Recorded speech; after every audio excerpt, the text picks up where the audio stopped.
Esa sería una palabra con la cual podemos resumir esta carta. La iglesia necesita renovación. Y esta misma palabra aplica no solamente a la iglesia en Corinto, aplica a nosotros el día de hoy. La iglesia necesita renovación. La iglesia necesita vivir de manera diferente a como está viviendo la cultura. La iglesia no puede tener las mismas creencias. La iglesia debe de creer cosas totalmente diferentes, centradas en la Escritura, centradas en lo que Dios nos dice. Así es que en esta mañana vamos a seguir avanzando en esta carta a los Corintios y quiero invitarles a que podamos abrir nuestras Biblias o si no leer lo que está ahí en pantalla. El día de hoy el sermón número 6 tiene como título El conflicto, escuchen bien, el conflicto y el evangelio, y vamos a leer del capítulo 6 desde el verso 1 al 11. Entonces el sermón del día de hoy tiene como título El conflicto y el evangelio, y vamos a leer desde los versos 1 al 11. Y vean lo que está pasando en la iglesia de Corinto. Vean lo que Pablo nos narra en el capítulo número 6. Vean lo que dice la palabra del Señor. Sígame con su mirada. Ahí aparece en la pantalla.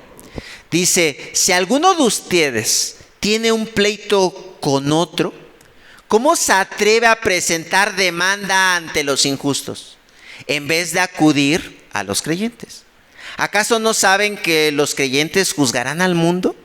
Y si ustedes han de juzgar al mundo, ¿cómo no van a ser capaces de juzgar casos insignificantes? ¿No saben que aún los ángeles los juzgaremos?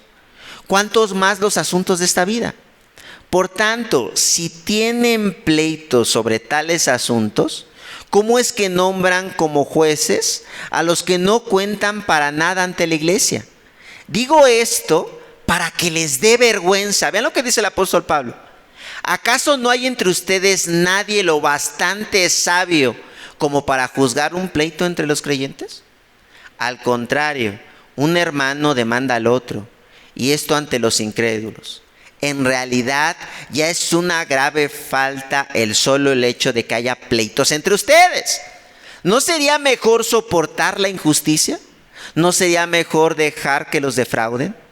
Lejos de esto son ustedes los que defraudan y cometen injusticias, y conste que se trata de sus hermanos.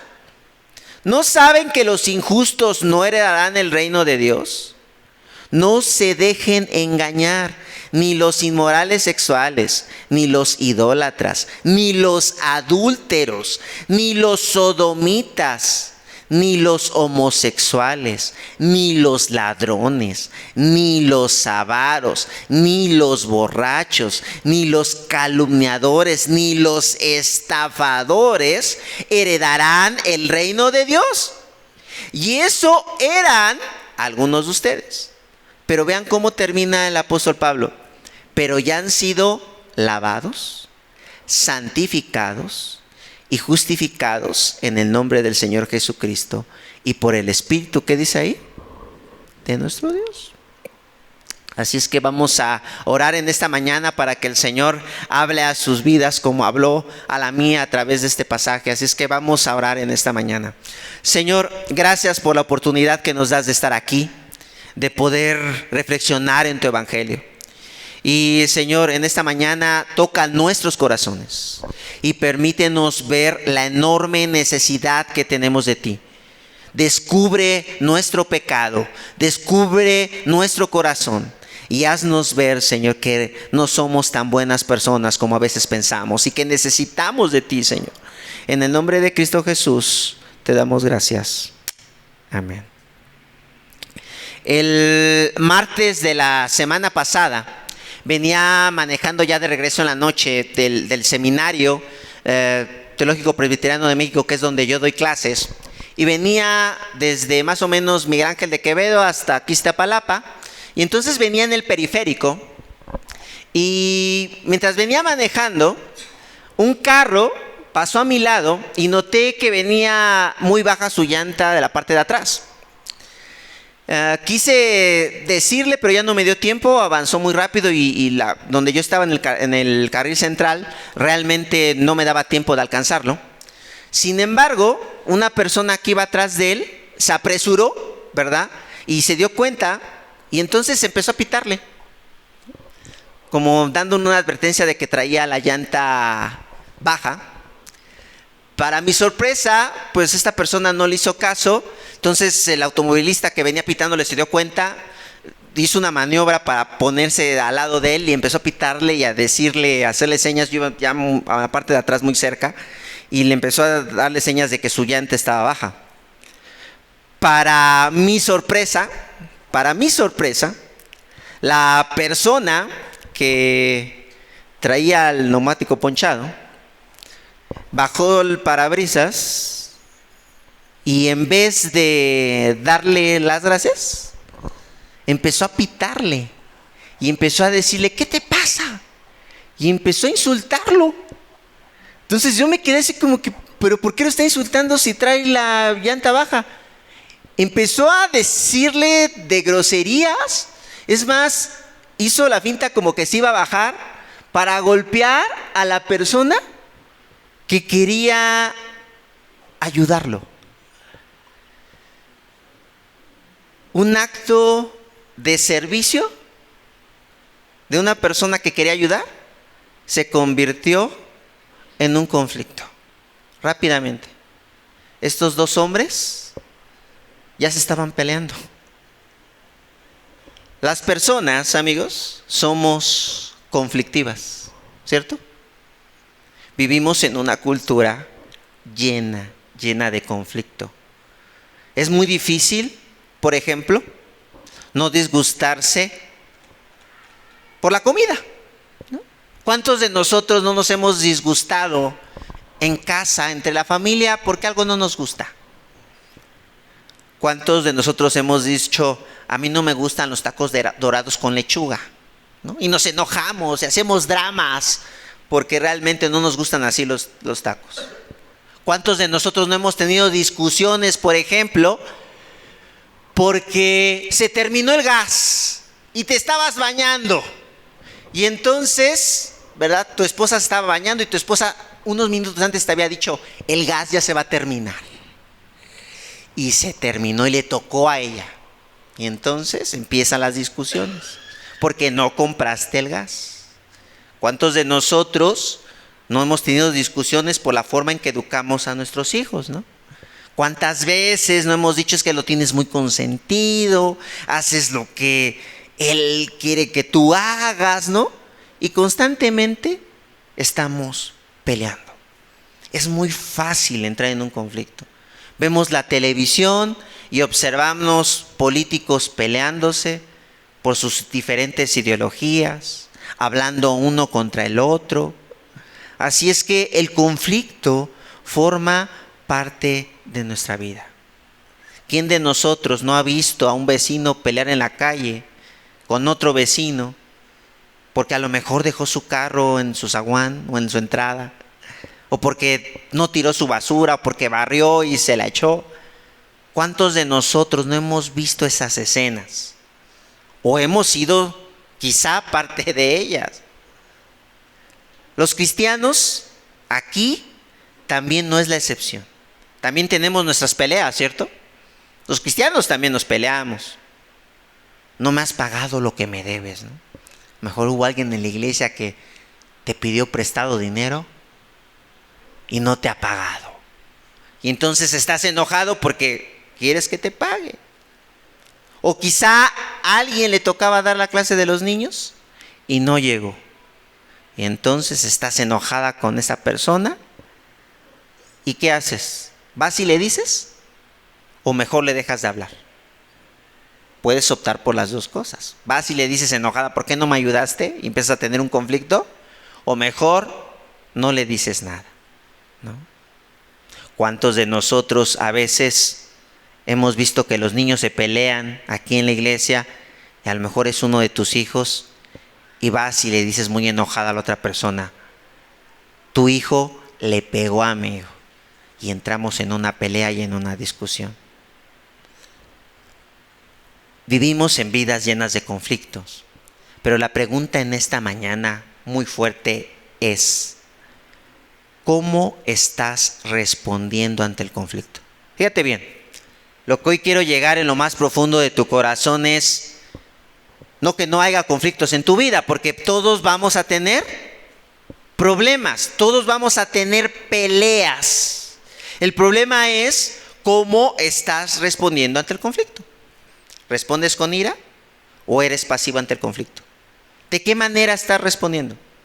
El apóstol Pablo en este capítulo número 6 nos muestra la forma inadecuada en que la iglesia de Corinto está resolviendo sus conflictos. Y entonces el apóstol Pablo va a mostrar, fíjense bien, que la iglesia no está respondiendo bien a la manera de resolver sus problemas. Está resolviendo sus problemas de manera incorrecta.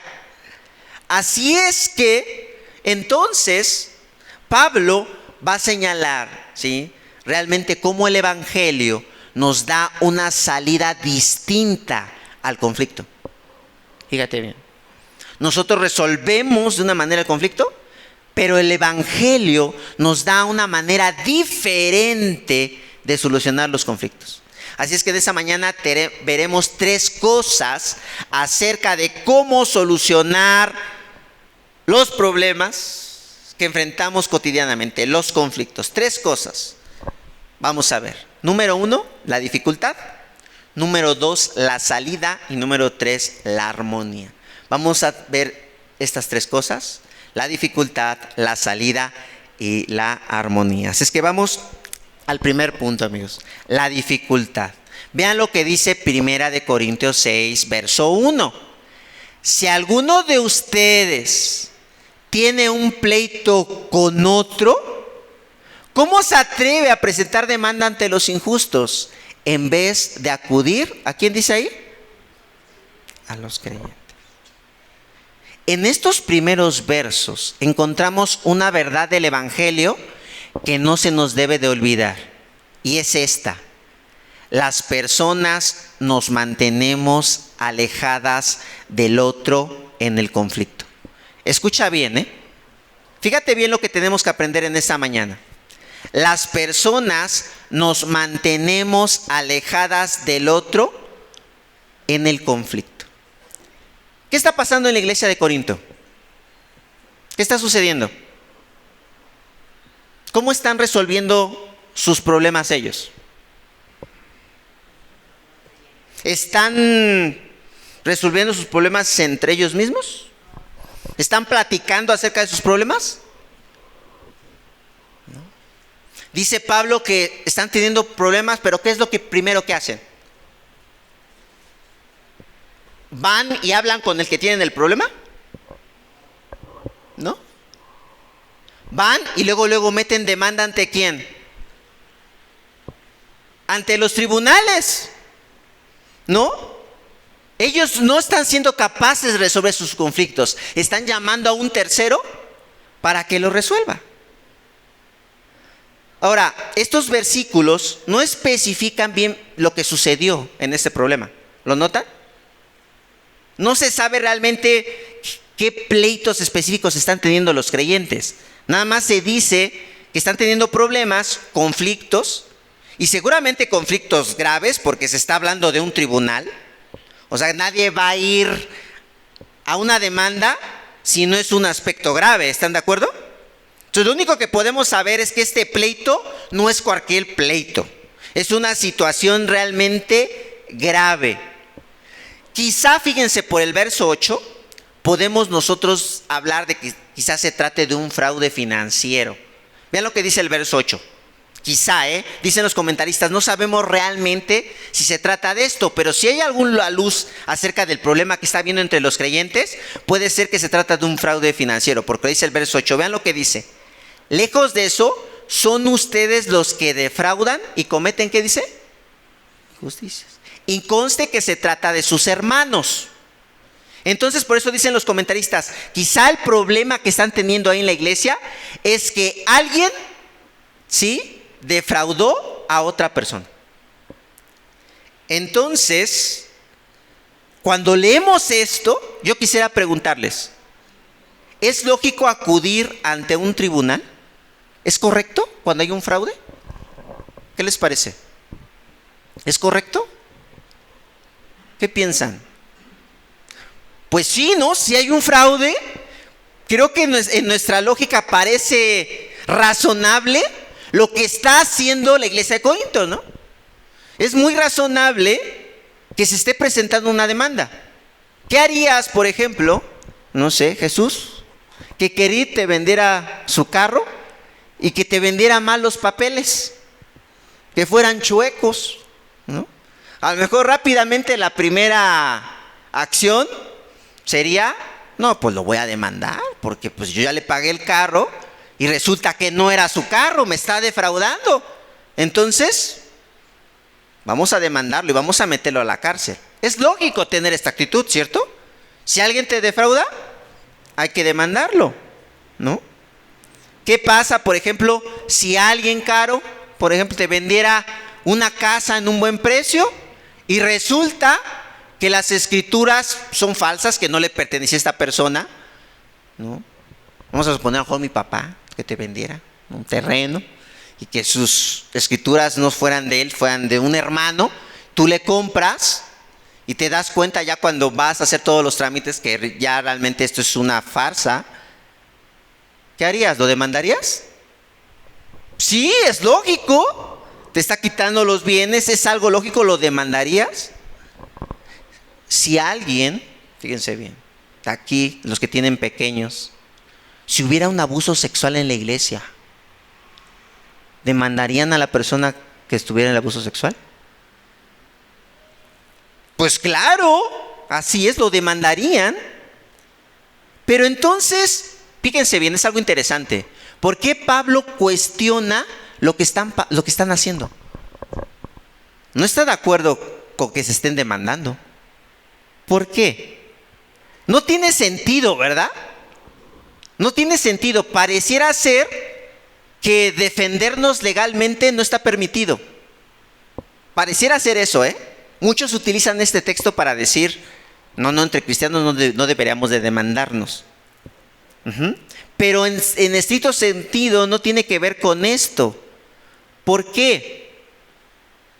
Porque en Corinto, sí, fíjense bien, lo que trata de decirnos el apóstol Pablo no es simplemente que ir a un tribunal no está bien, sino que lo que el apóstol Pablo nos trata de decir es que hay asuntos que no tienen que llegar hasta los tribunales. Eso es lo que nos trata de decir. Hay asuntos que ustedes ya están exagerando. Hay asuntos que ustedes los puedan resolver primero ustedes. ¿Sí? No tienen que llegar hasta los tribunales. En Corinto, fíjense bien, la falta de resolución de conflictos los está llevando allí. ¿Pero por qué? Porque ellos, en vez de arreglar sus conflictos primero, están yendo inmediatamente ante los tribunales. ¿Por qué? Porque es más fácil, escuchen, mantener lejos a la otra persona en el conflicto. Es más fácil, ¿sí?, decirle a la persona, no te quiero cerca. ¿Qué pasa cuando tienes un pleito fuerte con la otra persona? ¿Quieres platicar con ella? No la quieres ni ver. Te enojas y ¿qué es lo primero que hacemos regularmente? Cuando alguien te ofendió, le dejamos de hablar, ¿no?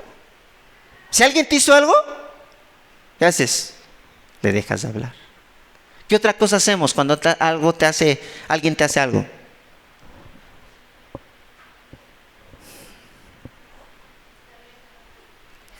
Te alejas. Exactamente, te alejas. Hay algo dentro de nosotros que no nos lleva a interesarnos por el otro.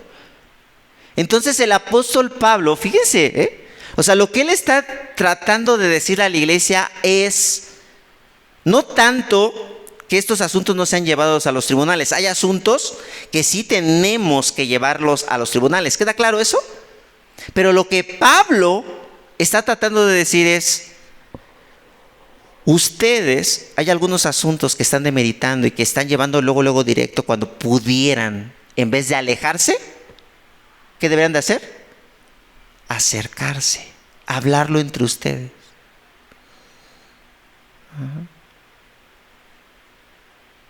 Y este alejamiento se ve muy claro en nuestras vidas cotidianas. ¿Qué haces, Magali, cuando José hace algo que te enfurece? Piensa en algo que te enfurece. ¿A poco la primera dice José, no se enoja? Algo que te enfurezca, ¿qué es lo que haces primero? O sea, ¿realmente lo buscas o realmente te das tú tu tiempo?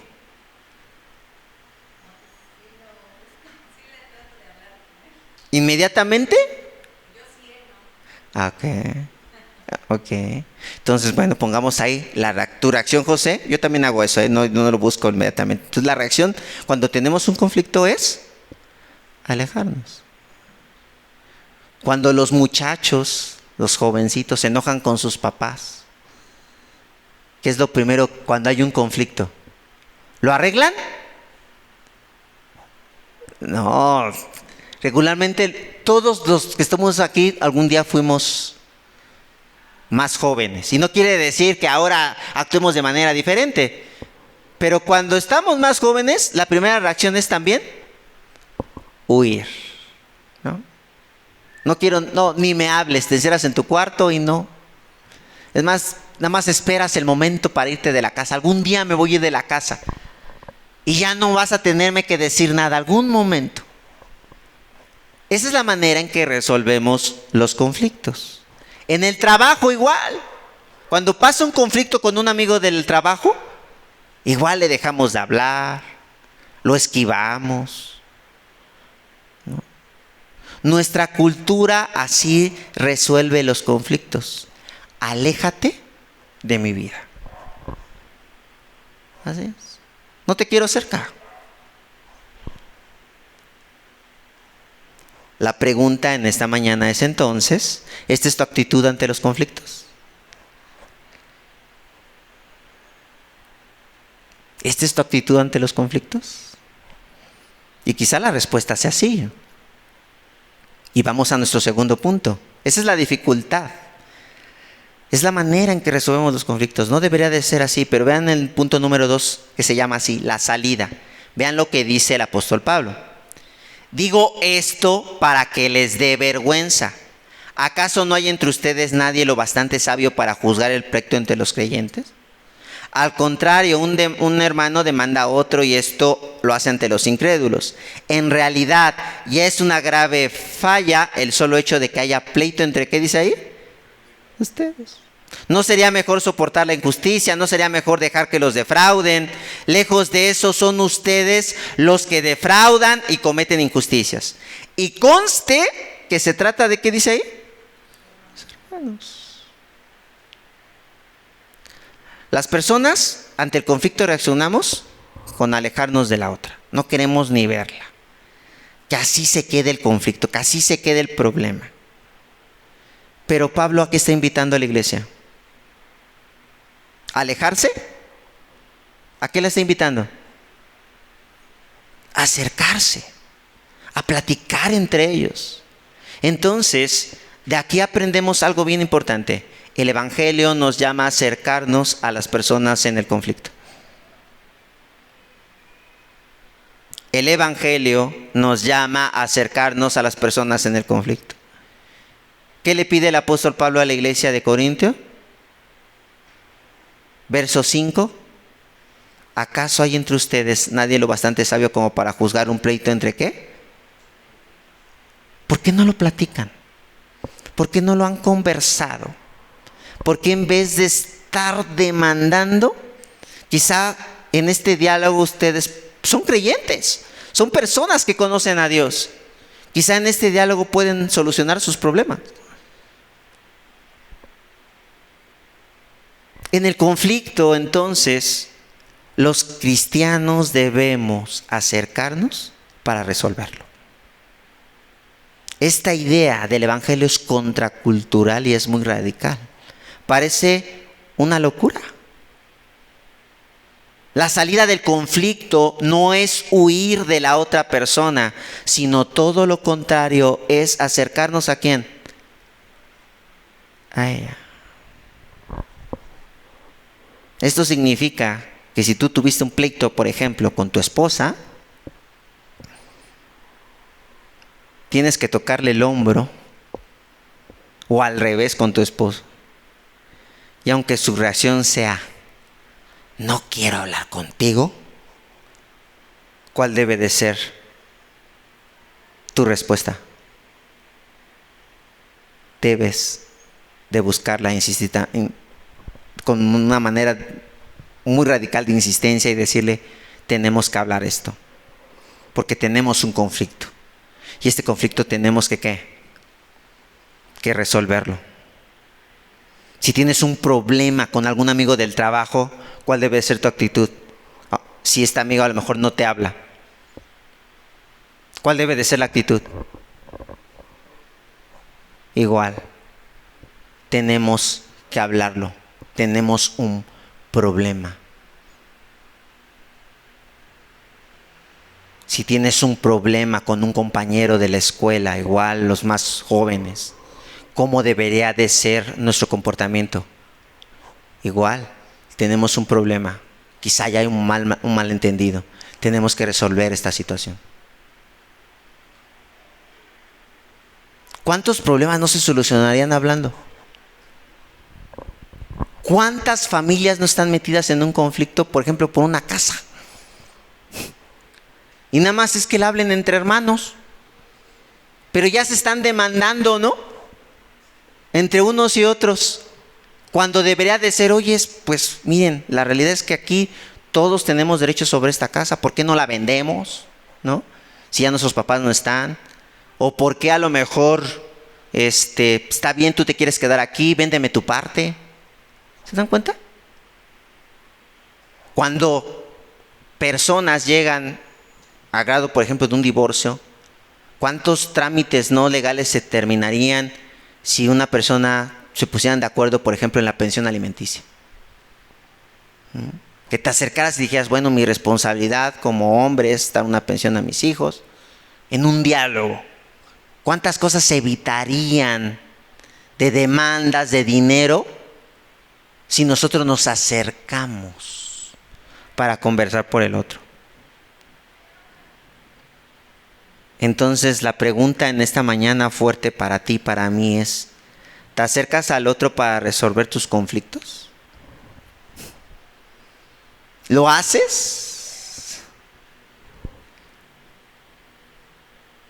Pablo nos llama a tomar la iniciativa. Pablo nos llama y llama a la iglesia de Corintios a decirles, ustedes tienen que decir, tenemos un problema y tenemos que resolverlo. ¿Qué vamos a hacer con este fraude? ¿Qué vamos a hacer con esa pensión alimenticia de los niños? ¿Qué podemos hacer ante la mentira que me estás diciendo? No es necesario llegar ante un tribunal. Qué difícil. Porque ¿cómo podemos lograr tener esta cercanía en el conflicto? La verdad es que no queremos hacerlo. Ahorita muchos de ustedes están diciendo, pues sí, pastor, parece fácil, pero es difícil.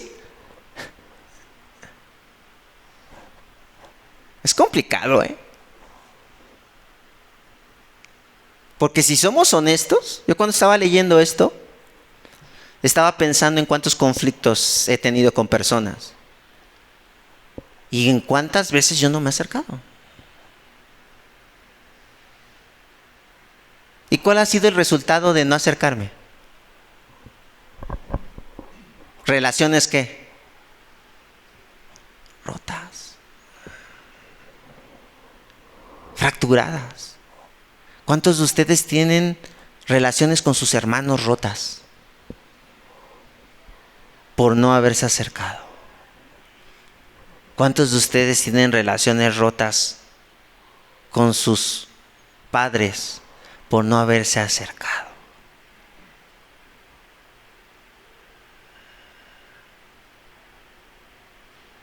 ¿Cuántas personas o cuántos de ustedes no tienen relaciones rotas con grandes amigos que fueron sus mejores amigos y que ahora no lo son porque ustedes no se acercaron?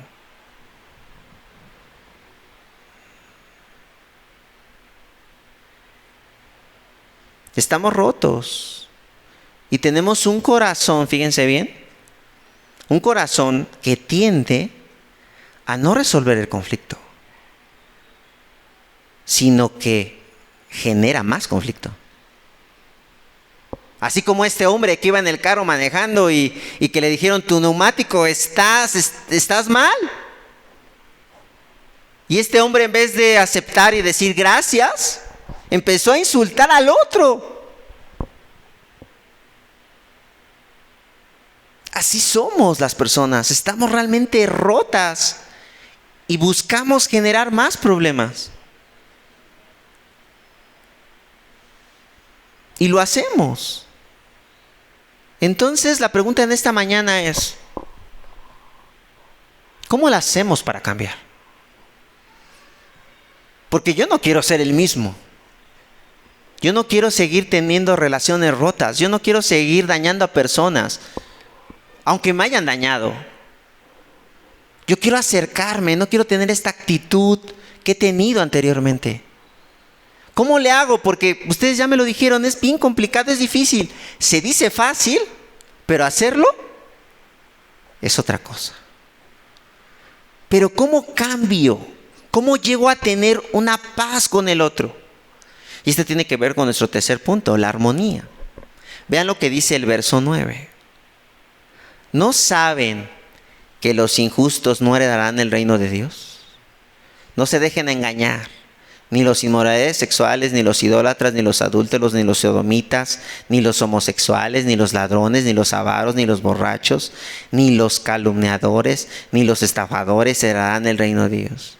Y esos eran algunos de ustedes, pero ya han sido lavados, santificados y justificados en el nombre de ¿quién? Señor Jesucristo, y por el Espíritu de nuestro Dios. ¿Por qué Pablo menciona en el Evangelio? Porque eso es el Evangelio. Pablo nos está recordando quiénes somos. Y nosotros somos pecadores. Y hemos sido transformados gracias a ¿quién? A Jesús.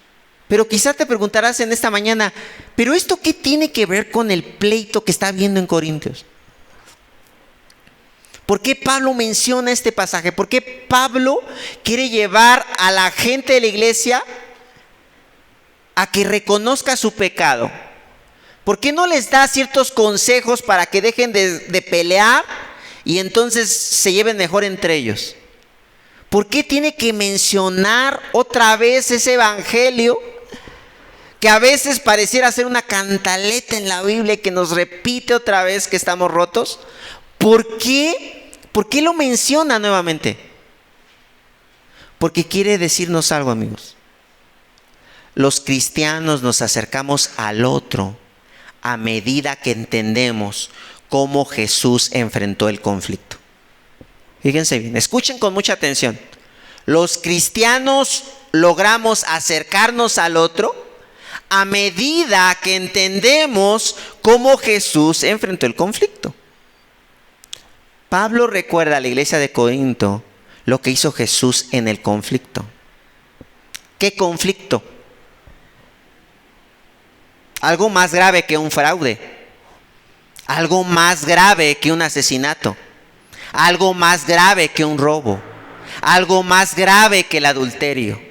¿A qué conflicto se está refiriendo Pablo en los versículos que leímos? Al conflicto que hay entre ¿quién? Entre Dios y el hombre. Tú y yo teníamos un conflicto serio con Dios. Nosotros, ¿sí?, decidimos desobedecer a Dios. Y nosotros decidimos, ¿sí?, no querer nada con Él. ¿Sí? Esto nos lleva al jardín. Adán y Eva, otra vez. Adán y Eva desobedecieron a Dios. Dios le dijo a Adán y a Eva, no coman de este fruto, porque el día que coman, ¿qué va a pasar? Van a morir. ¿Y qué hicieron Adán y Eva? Lo comieron, porque la serpiente les dijo que si iban a comer de ese fruto, iban a ser como ¿quién? Como Dios. Iban a manejar sus propias vidas. Entonces a las personas nos encanta manejar nuestras propias vidas y que no las maneje Dios. Y entonces entramos en un problemón. Y el problemón fue que por la desobediencia de Adán y Eva, ¿qué iba a pasar con el hombre? ¿Qué merecía? La muerte. Había un conflicto entre Dios y el hombre. ¿Qué hizo Dios? ¿Lo llevó a los tribunales? Inmediatamente dijo, querid, ni me hables, es más, no digas nada. Inmediatamente te voy a llevar a los tribunales y ahí yo te voy a juzgar. ¿Eso hizo Dios? ¿O se alejó de nosotros? Dijo, ok, está bien. ¿No quieres nada conmigo, Alfredo? Ahí nos vemos, te dejo solo. ¿Dios tomó una actitud distante con nosotros en el conflicto? ¿Rompió una relación con nosotros? ¿No? ¿Era lógico que lo rompiera? ¿Era lógico? O sea, imagínate, ¿por qué Dios va a mostrar amor hacia ti cuando tú no muestras amor hacia Él? Es algo lógico que Dios no quiera nada contigo y que te desprecie. Es algo muy lógico. Pero Dios no tomó esa actitud en el conflicto como la que nosotros tomamos, sino hizo todo lo contrario. ¿Qué hizo en el conflicto? ¿Se hizo qué? Se hizo hombre. Mandó a su Hijo Jesucristo y se acercó a nosotros. ¿Puedes imaginarte esta escena? Es humillante, ¿no? Es humillante que el Dios del Evangelio, al cual tú lo desprecias, se acerque contigo y te toque y te diga, estás mal, te estás equivocando, me necesitas. Es humillante. Sin embargo, ¿el qué? Él lo hizo. ¿Puedes imaginarte esta escena? O sea, un Dios que te busca a pesar de que tú no lo buscas. Un Dios que te busca a pesar de que tú le das la espalda. Un Dios que se quiere encontrar contigo en medio de tu desprecio, de tus groserías.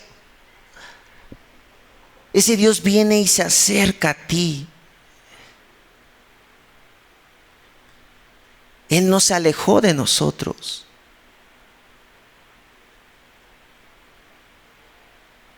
Por eso el apóstol Pablo en el verso 11 dice, pero ya han sido lavados, santificados y justificados en el nombre del Señor Jesucristo y por el Espíritu de ¿qué? Él quiere recordarnos quién es Jesús y cómo resolvió ese conflicto. Y cómo nosotros debemos de resolver nuestros conflictos. En Cristo los cristianos nos acercamos al otro porque Él lo hizo con nosotros. ¿No has pensado tú a veces cuando te peleas con alguien de decir, yo por qué voy a ir a hablar con este? ¿Por qué me voy a humillar? Cuando el que debiera de hablar conmigo es Él, porque Él me perjudicó. O al revés, aunque tú lo hayas perjudicado, no te acercas, porque te parece humillante.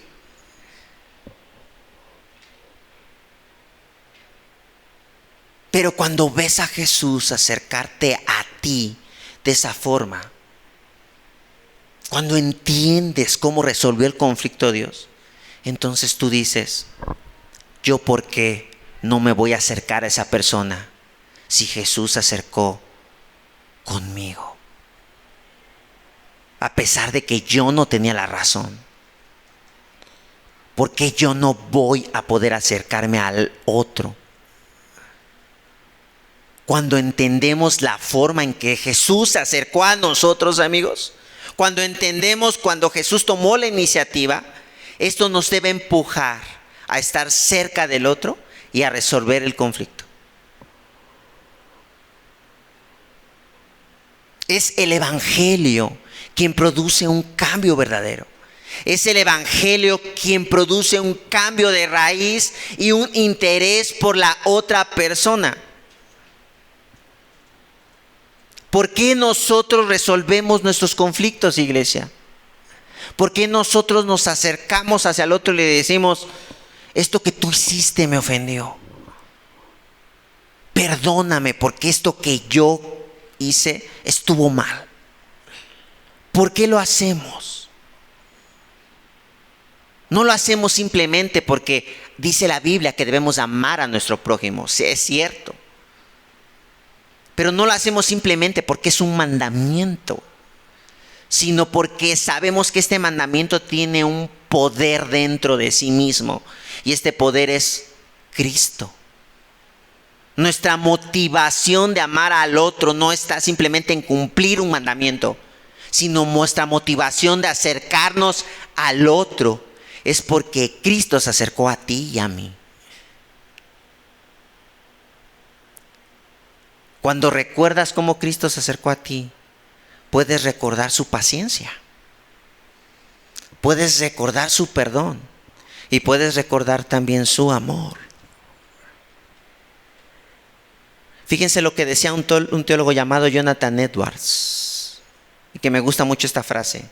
Dice, el Evangelio no solo reconcilia a los hombres con Dios, sino también reconcilia a los hombres entre sí.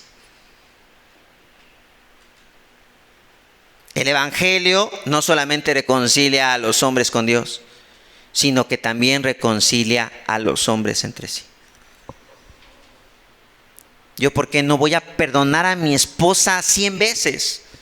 Si Dios me perdona 100 y más. ¿Yo por qué no voy a ser paciente, sí, con Gloria, si Dios es más paciente conmigo? ¿Yo por qué no voy a ser misericordioso con Carlos si Dios es misericordioso conmigo?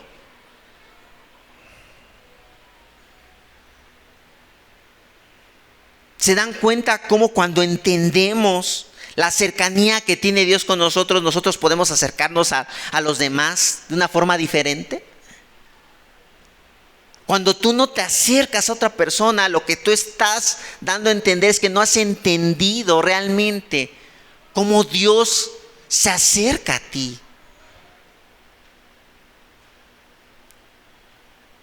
Dios estuvo cerca de nosotros en los conflictos. ¿Por qué nosotros no vamos a estar cerca del otro en algún problema? El Evangelio entonces, amigos, trae armonía y paz en el conflicto, porque nos enseña a resolverlo en un ambiente de reconciliación.